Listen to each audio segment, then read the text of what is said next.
what did Angel City do that made it so hard to break down defensively? I think Angel City, if we start with them, like they play a very hard-working defense. They run a lot of meters today as a team, and obviously that then requires us to have more quality on the ball and be able to move them. And we don't have that in the first half. We're not good enough in the first half, not from a technical level in the game, and that puts us into a lot of problems.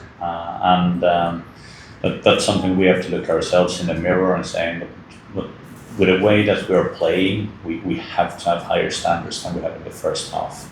So it's a combination. I think Angel City works really, really hard in their defense, but we are nowhere near good enough on the ball in the first half. Can you speak a little bit about how you handle penalties as a coach, how you choose players, and how much that's trained on? It's been since, I think, May 2024, since the wave made a penalty kick.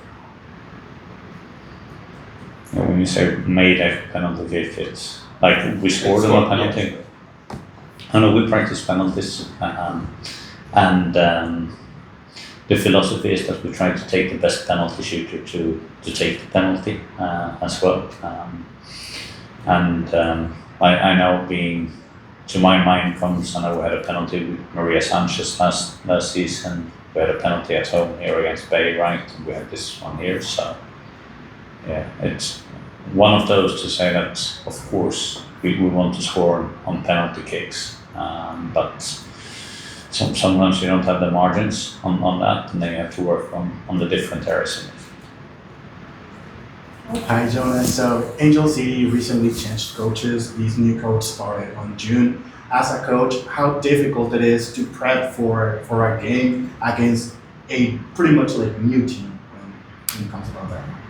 Yeah, I think being that the game itself, even it might have seemed like that when you saw us play, I don't think it was very difficult to prep for, because the new coach is coming in with a very clear identity, right? They're high pressing, they're a very direct team, they play the ball long, they fight for the second balls. Once the ball goes out wide, they put the ball in the mixer with a lot of bodies around. So sort of the ideas is very basic, okay? But the execution to deal with that, it can be very, very difficult. And we didn't handle those situations very well today, and that's why we don't win the game.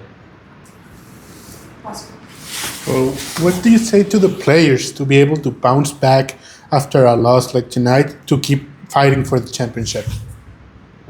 But I think it has to start with saying what part of the performance here do we need to take responsibility for ourselves, okay? Like I started to say, I think there are points here where we don't meet the standards that we need to do as a team.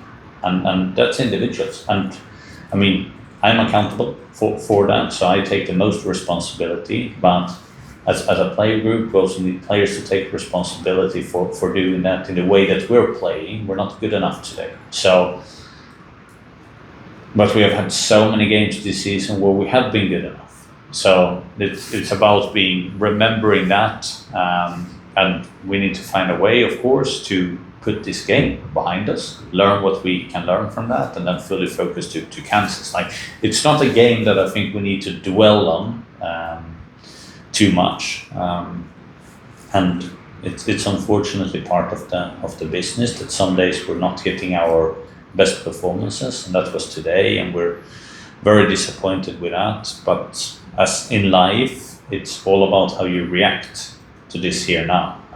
How do you react in the training week? How are you going to react against Kansas City? And that's what's going to show how good of a team we are when we see the reaction from this performance. So can you let us know about Sandra Paños, and do you think if she's ready to play? Sandra is with us now. She's but she hasn't made a team training yet. So we first have to see in team training, but she's eligible to be able to play for a week. Any last questions? No? Thank you guys so much. Thank you. Have a nice weekend.